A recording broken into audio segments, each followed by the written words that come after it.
Next article is water pollution and their control.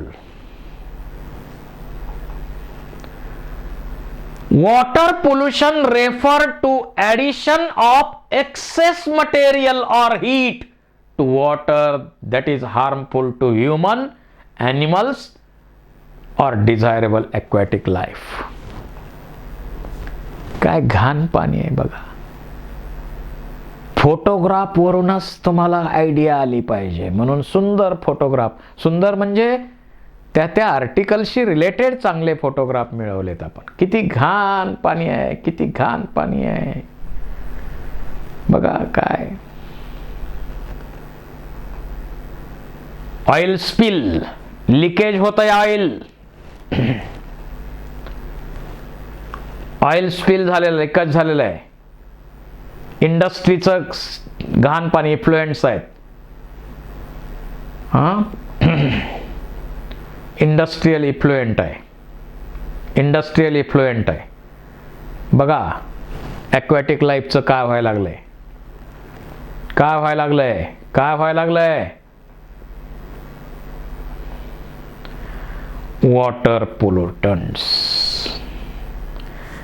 Organic पोल्युटंट्स म्हणजे organic म्हणजे pathogens असतील, plant nutrients असतील, sewage असतील. इनऑर्गॅनिक मध्ये phosphate, mineral, salt, metallic particles, sediment, soil washed due to erosion, deforestation. आता sources, natural sources, land erosion असेल, leaching असेल, decomposition असेल, हेवी रेनफॉल असेल. आता ह्युमन ऍक्टिव्हिटीज महत्वाच्या. इंडस्ट्रियल इफ्लुएंट्स, इंडस्ट्रीची सगळी घाण नदीच्या पाण्यात, समुद्रामध्ये सोडली जाते. In India all the 14 rivers have become polluted. सगळ्या नद्या पोल्युटेड आहेत. Most polluted rivers in Maharashtra, मुळा, मुठा, पुणे फार पोल्युटेड आहे. पंचगंगा कोल्हापूर अतिशय पोल्युटेड रिव्हर आहे. पाताळ गंगा पनवेल बघा, गंगा नावाच्या नद्या, पंचगंगा, पाताळ गंगा, नाव गंगा दिलंय आणि हायेस्ट पोल्युशन आपण करतोय. इंडस्ट्रियल आणि पेट्रोकेमिकल वेस्ट त्यात टाकतो आपण. Ganga from Haridwar to Kolkata regarded as फार मोठ्या प्रमाणावरती पोल्युशन घडतंय. मग याच्यामध्ये पेस्टिसाइड असतील, इन्सेक्टिसाइड असतील, त्यानंतर अर्बन लिक्विड वेस्ट असेल.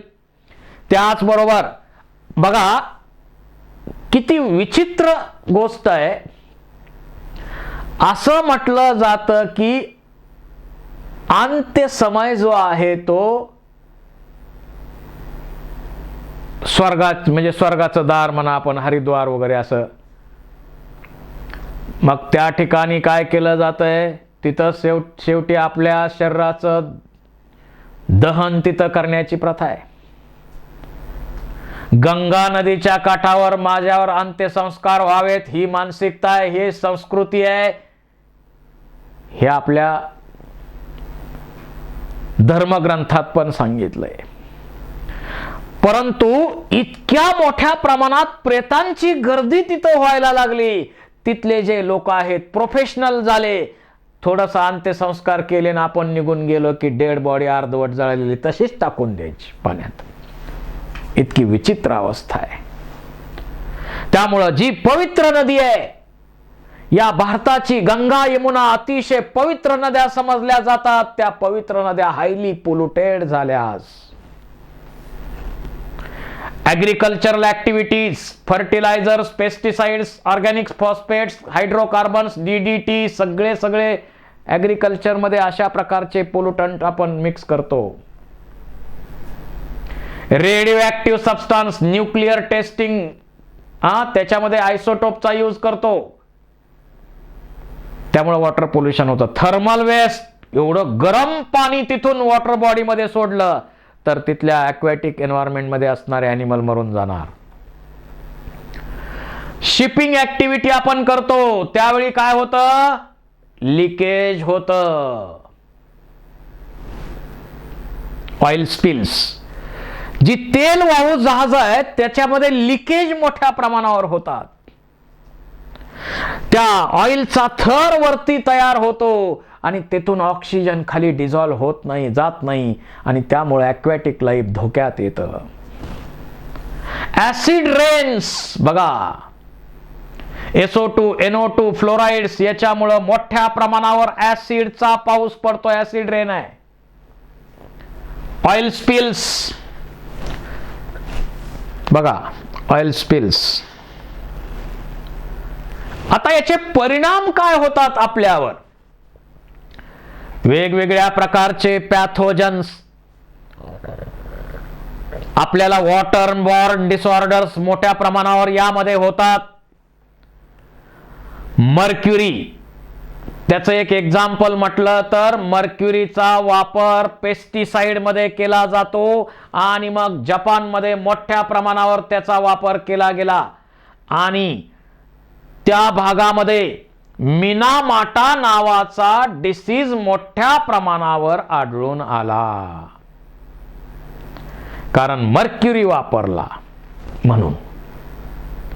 Lead, kidney damage, reduction in haemoglobin, mental retardness, infertility, कितीतरी ब्रेनला, लिव्हरला, किडनीला डॅमेज करण्याचं काम करतो. कॅडमियम, इटाई डिसीज होतो. Arsenic, liver cirrhosis, ulcer, gastrointestinal tract मध्ये होणार. ॲग्रिकल्चरल डिस्चार्ज जो आहे त्याच्यामध्ये सॉइलची फर्टिलिटी डिक्रीज होते. वेगवेगळे पेस्टिसाइड्स, केमिकल फर्टिलायझर्स वापरले जातात, त्यामुळं सॉइलची क्वालिटी, सॉइलचं फिजिकल स्ट्रक्चर सगळ्यावरच परिणाम होतो. सॉइलचं लाईफ जे आहे, फ्लोरा, त्यावर परिणाम होतो. रेडिओ ऍक्टिव्ह वेस्ट आहेत, त्याच्यामुळं cataract, leukaemia, cardiovascular diseases, premature ageing, हे सगळं होत आहे. आता कंट्रोल कसा करायचा?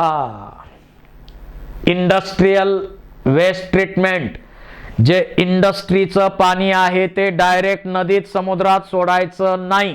त्याच्यावर संपूर्ण ट्रीटमेंट करून मग ते सोडायचं. हा पर्याय झाला.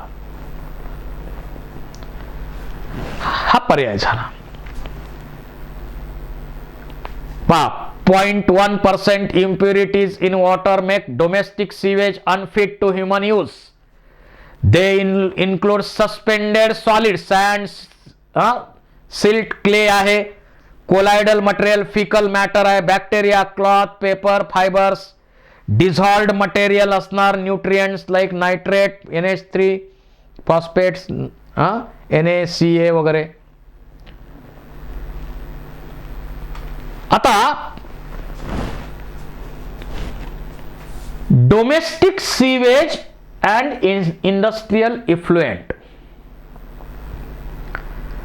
यामुळे होतं काय ते आपण बघू. इथं एक ग्राफ दाखवलेला आहे. यामध्ये कॉन्सन्ट्रेशन ऑफ O2, ऑक्सिजन या लेवलला इकडे घेतलेला आहे, O2 कॉन्सन्ट्रेशन, आणि इकडं डायरेक्शन ऑफ फ्लो. हा ग्राफ आपल्याला NCERT मध्ये दिलेला आहे. काय सांगतो हा ग्राफ हे अगोदर समजून घेऊ. जसं ही एक नदी आहे,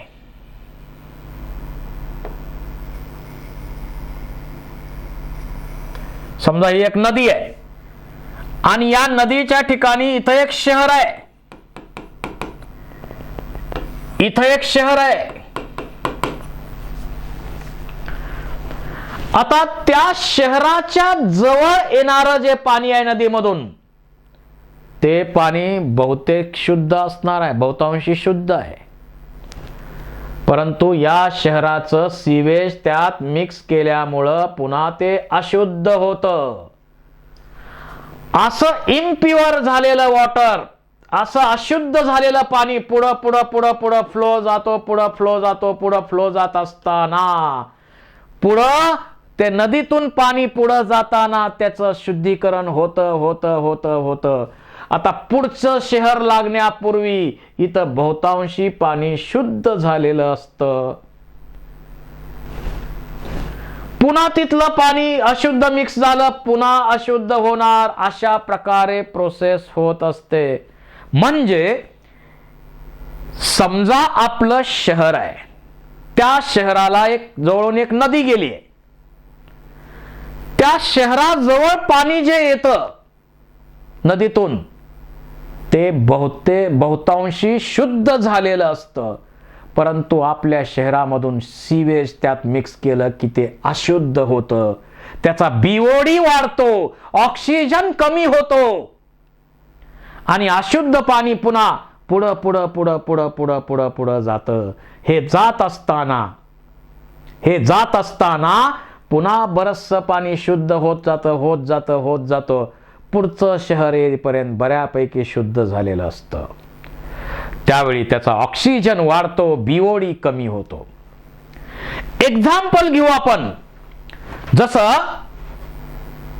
साताऱ्याच्या जवळ आलेलं जे पाणी आहे, कृष्णा नदीतून आलेलं पाणी आहे, ते बहुतांशी शुद्ध आहे.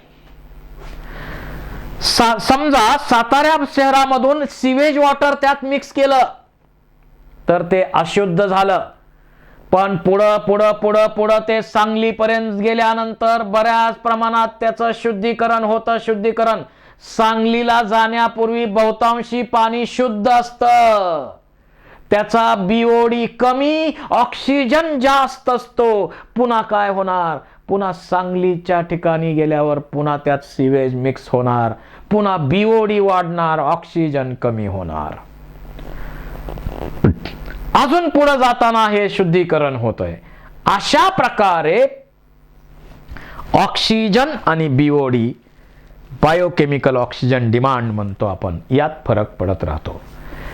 इथं एक्झाम्पल दाखवलेलं आहे, हे आपण एक्झाम्पल एक्सप्लेन करू. समजा इथं शुद्ध पाणी आलंय आपल्या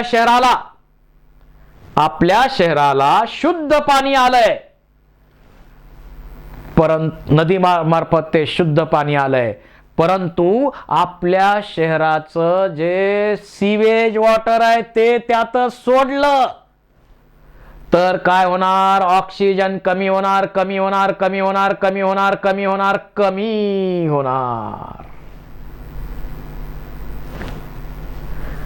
आणि ते पाणी पुन्हा आपल्या शहरापासून पुढे निघालं. पुन्हा जरा शुद्धीकरण झालं, ऑक्सिजन वाढला, शुद्धीकरण झालं, ऑक्सिजन वाढला, शुद्धीकरण झालं, ऑक्सिजन वाढला.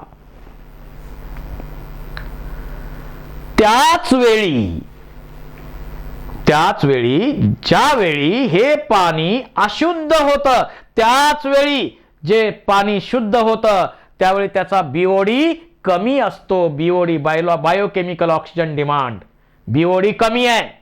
परंतु अशुद्ध झालं, सीवेज वॉटर मिक्स केलं, त्याचा बीओडी वाढला, अशुद्ध झालं. आपल्या शहरापासून ते पाणी जाताना सीवेज मिक्स झालं, त्याचा बीओडी वाढला, ऑक्सिजन कमी झाला आणि असं नदीचं पाणी आपल्या शहरापासून पुढं जाताना शुद्धीकरण झालं, बीओडी कमी, शुद्धीकरण, बीओडी कमी, शुद्धीकरण, बीओडी कमी.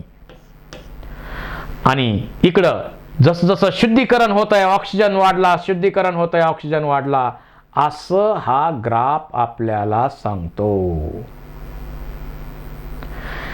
क्लीन वॉटर ज्यावेळी आपल्या शहरापर्यंत येतंय त्यावेळी त्याचा काय आहे? ऑक्सिजन जास्त आहे, बीओडी कमी आहे.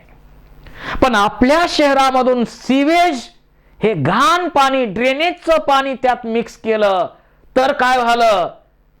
त्याचा ऑक्सिजन कमी झाला, बीओडी वाढला. पुन्हा ते नदीचं पाणी पुढं चाललं तर ते पुढं जात असताना त्याचं शुद्धीकरण नैसर्गिकरित्या होत राहतं काही प्रमाणात. आणि मग तिथून पुढं जाताना शुद्ध होतं, ऑक्सिजन वाढतो, शुद्ध होतं, ऑक्सिजन वाढतो, शुद्ध होतं, ऑक्सिजन वाढतो. आणि शुद्ध होतं, ऑक्सिजन वाढतो, बीओडी कमी कमी कमी कमी कमी होतो. अशा प्रकारचा हा कन्सेप्ट इथं सांगितलेला आहे.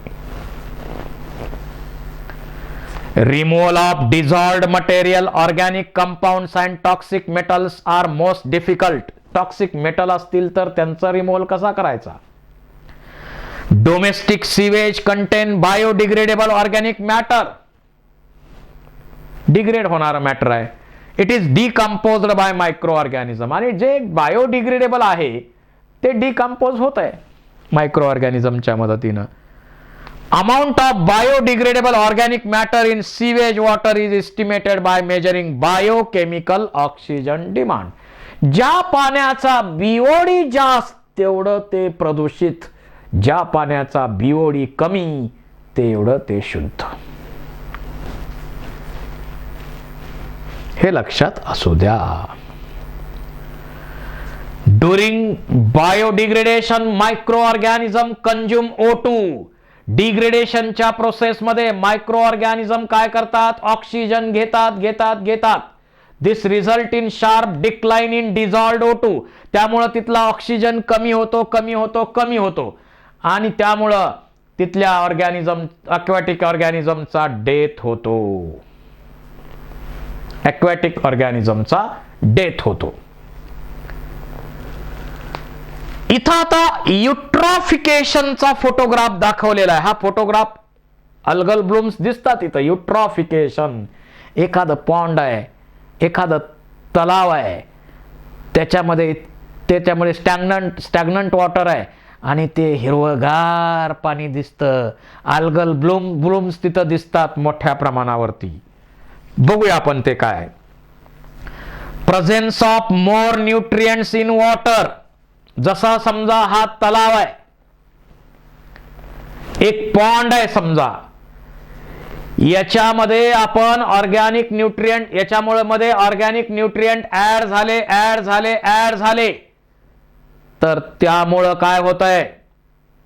त्यामुळं एक्सेस ग्रोथ ऑफ प्लॅन्क्टॉनिक अल्गी. छोट्या छोट्या अल्गीचं पॉप्युलेशन इथं वाढतं. अल्गी वाढल्या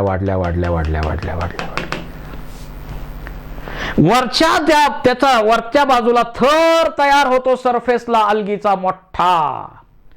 आता वरच्या बाजूला जर असा अल्गल ब्लूम्स त्याला आपण म्हणतो, हा थर तयार झाला तर सोलार रेडिएशन इथपर्यंत पोचणार की नाही? इथं सोलार रेडिएशन, लाईट इथपर्यंत पोचणार, ठीक आहे, पण लाईट खाली पोचणार का? नाही पोचणार. त्यामुळं इथं डीप लेवलला जे प्लांट आहेत, त्या प्लांटला प्रॉब्लेम झाला. एखादा तलाव आहे, एक लेक आहे, त्या लेकचं एजिंग कसं होतं, डेथ कसा होतो, ते या युट्रॉफिकेशन मध्ये आपण स्टडी करतोय. बघा काय झालं, न्यूट्रिएंट्स जास्त वाढले, इथं न्यूट्रिएंट जास्त वाढले या लेक मध्ये. त्यामुळं काय झालं, हे अल्गी, छोट्या छोट्या अल्गी मोठ्या प्रमाणावर वाढल्या. सरफेसला सगळ्या अल्गी आणि ते पाणी आपल्याला हिरवगार दिसतं. त्यामुळं काय होणार, लाईट इथपर्यंत पोचली, पण लाईट डीप लेवलला जे प्लांट आहेत त्यांना लाईट मिळते का? नाही. त्याचबरोबर इथं ऑक्सिजन इथं पोचणार, पण डीप लेवलला ऑक्सिजन पण पोचणार का? नाही. म्हणजे ॲनिमल्स पण तिथले मरणार. तिथलं ॲक्वॅटिक लाईफ धोक्यात येतंय. त्याचबरोबर आपल्या ज्या ॲग्रिकल्चरल प्रॅक्टिसेस आहेत, आपल्या ॲग्रिकल्चरल प्रॅक्टिसेसमुळं त्यात भरच पडते. ॲग्रिकल्चरल प्रॅक्टिसेसमुळं आणखी त्यात भर पडते आणि अशा प्रकारे ते लेक, तिथलं एन्व्हायरमेंट सगळं नष्ट होतं आणि ती एक सॉइल तयार होते. That is the death of lake. Aging and death of lake eutrophication मध्ये आपल्याला झालेलं पाहायला मिळतो. पहा water hyacinth Eichhornia most problematic aquatic weed आहे आपल्याकडे आहे. याला टेरर ऑफ बेंगाल म्हणतो आपण, कारण ॲबंडंट आहे तिथं आणि ते इतकं वाढलंय. एकतर कोस्टल एरिया आहे, मासेमारी भरपूर आहे आणि तिथं हे भरपूर वाढलंय त्याच्यामुळं. आणि हे ऑक्सिजन घेत आहे आणि हेच ऑक्सिजन सगळा घ्यायला लागलं तर मास्यांना ऑक्सिजन राहणार आहे का? नाही, मासे मरायला लागले. म्हणून त्याला टेरर ऑफ बेंगाल म्हणतो आपण. Sewage from homes and hospital contain pathogen cause dysentery, typhoid, jaundice, cholera. काय industrial waste water contains toxic substances, DDT, heavy metals, mercury, cadmium, copper, lead, organic compounds आहेत. Biological magnification, biomagnification, accumulation of toxic compounds like mercury, DDT at successive trophic level of food chain. याच्यापेक्षा या tropic लेवलला dangerous कंपाऊंडची level वाढते, त्याच्यापेक्षा इथं वाढते, त्याच्यापेक्षा इथं वाढते, त्याच्यापेक्षा इथं वाढते आणि यामुळं बायोमॅग्निफिकेशन होतं. Organisms cannot metabolise. आणि असे जे टॉक्सिक कंपाऊंड आहेत ते मेटाबॉलाइज होत नाहीत, ते डिस्ट्रॉय पण करता येत नाहीत. बॉडीमध्ये घेतले की तसेच राहतात. तसेच राहिले, पहिले राहिलेले पुन्हा वाढले, वाढत राहणार, वाढत राहणार, वाढत राहणार. त्याला बायो ॲक्युम्युलेशन म्हणतो. आणि नॉर्मल रेंज पेक्षा जास्तच वाढले, बायो मॅग्निफिकेशन.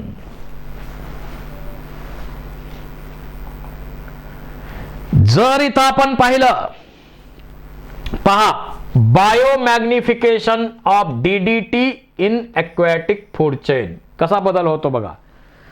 पाण्यामध्ये किती आहे बघा, DDT किती आहे, 0.0003 एवढी DDT आहे ppm. त्याच्यानंतर या पाण्यामध्ये जे झू प्लॅंक्टॉन्स आहेत त्याच्यामध्ये किती वाढले बघा, 0.04 ppm. त्याच्यापेक्षा पुन्हा स्मॉल फिश मध्ये 0.5 ppm, लार्ज फिश मध्ये 2 ppm, बर्ड मध्ये 5 ppm. म्हणजे प्रत्येक ट्रॉपिक लेवलला काय होतंय, DDT वाढते, DDT वाढते, DDT वाढते, DDT वाढते. त्याला आपण बायोमॅग्निफिकेशन म्हणतो. DDT disturb the calcium metabolism in birds which causes thinning of eggs. अंड्याचं कवच एकदम पातळ होतंय त्यामध्ये and their premature breaking होतंय. It causes decline in bird population. पहा इथं आकडेवारी दिलेली आहे. वॉटर मध्ये DDT किती आली बरं. आपण DDT कशामध्ये, पेस्टिसाइड आहे ना ते एक. मग आपल्याला वाटतं की आपली नगरपालिका, महानगरपालिका काय करते, हे मॉस्किटो किंवा इतर काही प्रॉब्लेम होऊ नयेत म्हणून DDT BSC डस्ट करतात. पाऊस पडला की ही DDT पावसाच्या पाण्यात जाते. तिथं DDTचं कॉन्सन्ट्रेशन किती, 0.003 ppm. तिथं फायटोप्लॅंक्टॉन आहेत, त्याच्यात जाणार फायटोप्लॅंक्टॉन मधून झू प्लॅंक्टॉन 0.04 ppm. जरा लेवल वाढली DDT त्याच्यामध्ये. त्याच्यावर जगणारे स्मॉल फिश 0.5 ppm. आणखी त्याच्यामध्ये ॲक्युम्युलेशन DDTचं वाढत चाललं, कारण हे मेटाबॉलाइज होत नाही, डिस्ट्रॉय होत नाही. स्मॉल फिश मधून लार्ज फिश मध्ये 2 ppm वाढलं आणि लार्ज फिशला खाऊन जगणारे पक्षी आहेत त्यांच्यामध्ये 5 ppm. That leads to बायोमॅग्निफिकेशन.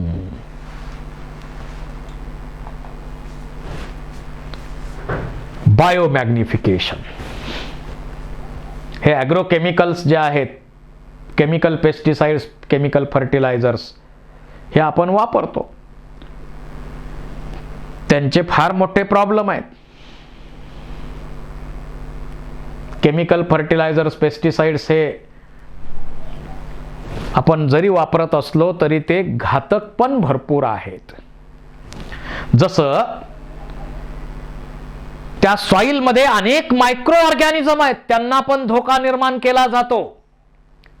जे फायद्याचे आहेत आपल्यासाठी त्यांना पण डॅमेज केलं जातं, सॉइलची क्वालिटी डिस्टर्ब केली जाते. पहा, most of the soil pesticides resides at present at upper 5 centimetre of top soil. पहिल्या वरच्या 5 सेंटीमीटर मध्येच पेस्टिसाइड सगळे राहतात. These pesticide move deeper level. काही मग ही पेस्टिसाइड जे आहेत ते डीप लेवलला येतात.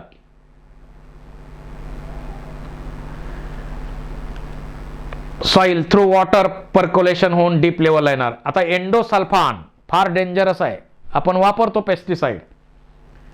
लेस मोबाईल आहे, but found to be most common pesticide ground water samples. मग पाण्यात जर ते पेस्टिसाइड सापडायला लागलं तर मरतील ना माणसं.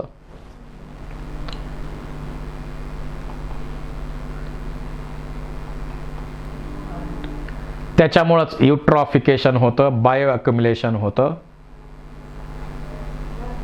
बायो मॅग्निफिकेशन होतं. मगाशी आपण युट्रॉफिकेशन बद्दल चर्चा थोडीशी केलेली आहे. आता आपण इथं डिटेल चर्चा करणार आहोत. युट्रॉफिकेशन, एखादं हे लेक आहे, हा तलाव आहे,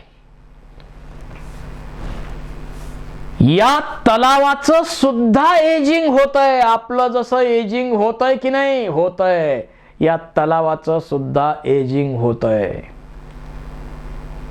ageing of lake finally leads to death of लेक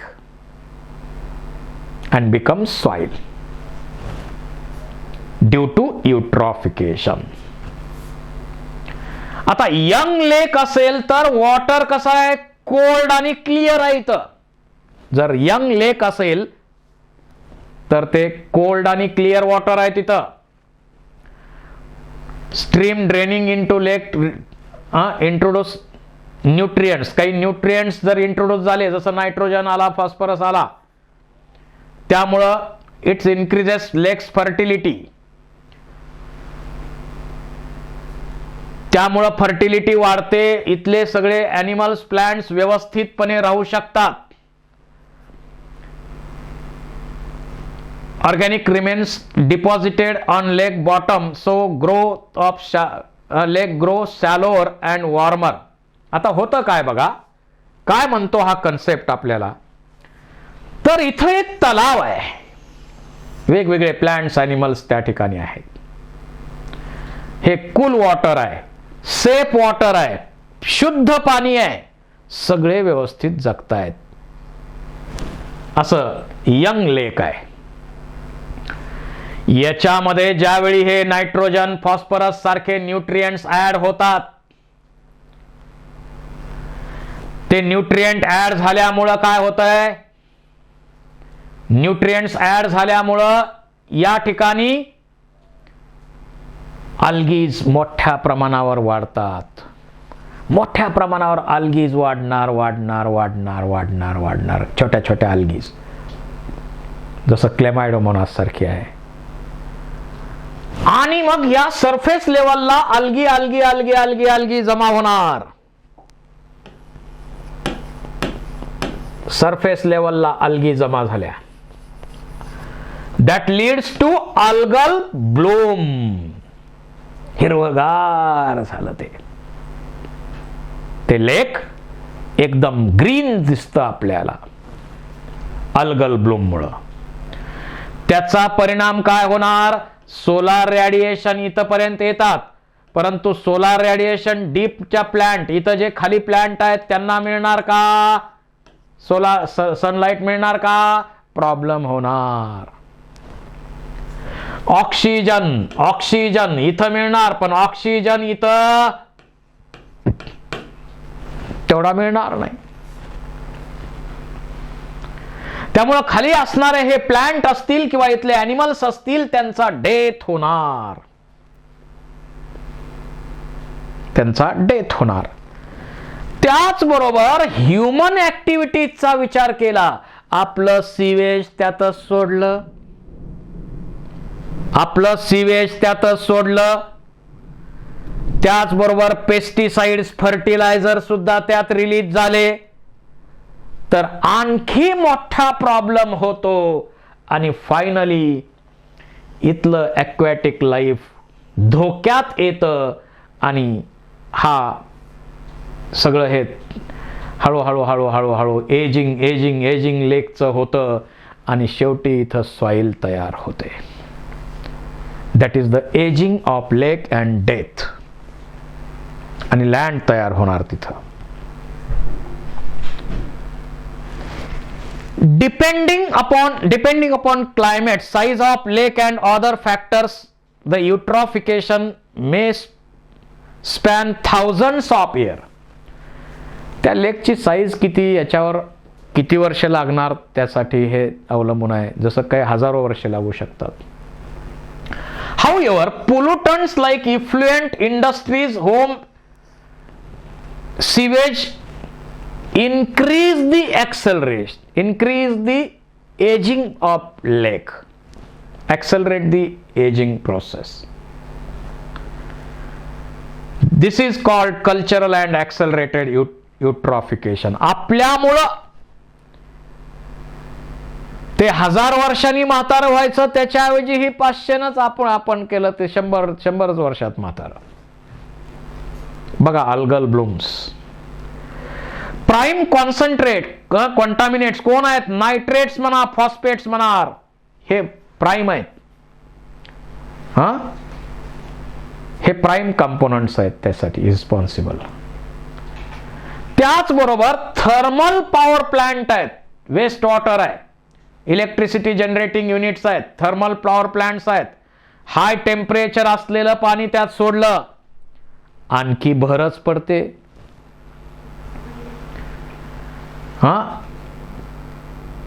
त्यात भरच पडते. It may enhance the growth of plants and fish extremely cold area but only after causing damage to indigenous flora and fauna. अशा प्रकारची समस्या यामध्ये निर्माण होते. यानंतर इंटिग्रेटेड वेस्ट वॉटर ट्रीटमेंट. काही मोमेंट्स वेगवेगळ्या ठिकाणी जगात अस्तित्वात आल्या, त्यापैकीच एक मोमेंट आपण स्टडी करणार आहोत. Arcata marsh near California. It includes artificial and natural processes. An example is town of Arcata. Arcata नावाचं एक टाउन आहे, शहर आहे, नॉर्थ कोस्ट ऑफ कॅलिफोर्निया. आता आपल्याला माहिती आहे शहर म्हटल्यावर तिथं मोठ्या मोठ्या बिल्डिंग आणि त्याच्यामधलं असणारं सिवेज वॉटर, मग सगळं सांडपाणी जर रस्त्याला इकडं तिकडं सगळीकडे मोकळं सोडलं तर तिथली किती घाण असेल तिथं, सगळं हे न चर्चा केलेलंच बरं. मग तिथल्या लोकांना हे सगळं सहन झालं नाही. ते लोक एकत्र आले आणि एक चळवळ निर्माण केली, एक मोमेंट निर्माण केली. The town peoples and biologist from Humboldt State of University created integrated waste water treatment process. त्यांनी वेस्ट वॉटर ट्रीटमेंट प्रोसेस सुरू केली. काय केलं जातं आपल्याला तर माहित आहे. सीवेज ट्रीटमेंट मध्ये आपण काय काय करतो ते माहित आहे आपल्याला. पहिलं काय केलं इथं बघा, क्लीनिंग प्रोजेक्ट ऑफ आर्केटा. 2 स्टेज मध्ये काम केलं. पहिल्या स्टेज मध्ये काय केलं, सगळं शहराचं सांडपाणी एका ठिकाणी जमा केलं. प्रायमरी ट्रीटमेंट सीवेजची दिली. काय प्रायमरी ट्रीटमेंट आहे, सगळं सॉलिड जे आहे सेडिमेंटेशन प्रोसेस केली, त्यातलं सॉलिड वेस्ट सगळं बाजूला काढलं, सॉलिड जे आहे ते बाजूला केलं.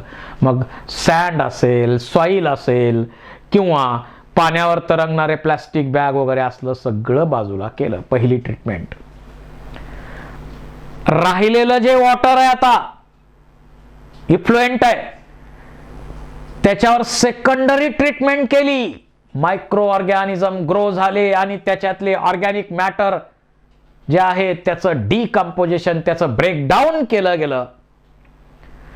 ब्रेकडाऊन केल्यानंतर जे आता तिथं वॉटर आणि मायक्रो ऑर्गॅनिझम सेकंडरी ट्रीटमेंटमध्ये तयार झाले, टर्शरी ट्रीटमेंटमध्ये आपण काय करतो, हे मायक्रो ऑर्गॅनिझम वेगळं करतो आणि ते पाणी वेगळं करतो. ते पाणी वेगळं केलं, त्याला क्लोरीन ट्रीटमेंट दिली आणि हे सगळं केल्यानंतर biologist developed series of 6 connected marshes of 60 hectare marshland. 60 हेक्टरची मार्शलँड बनवली.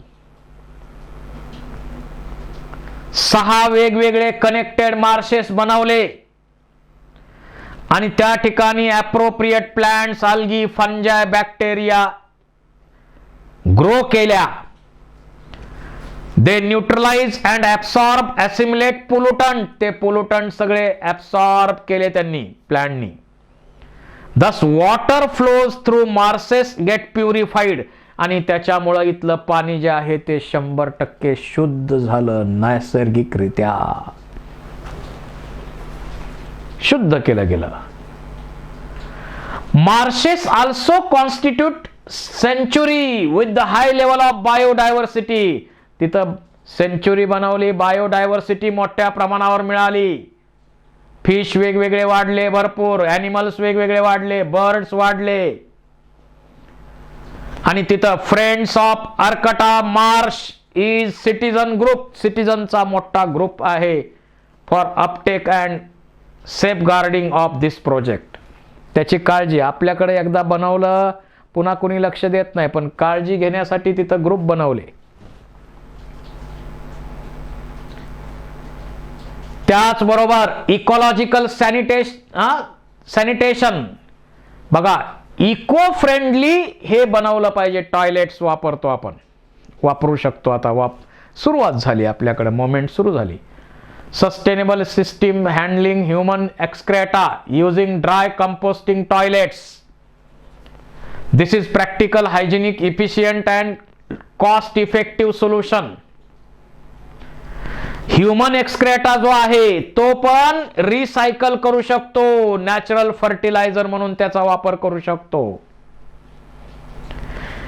इकोसॅन टॉयलेट केरळामध्ये आणि श्रीलंकेमध्ये अशा प्रकारे सुरू केलेत बघा.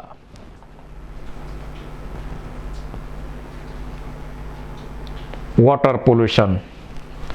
Government of India has passed water prevention and pollution control act 1974 to safeguard water resources.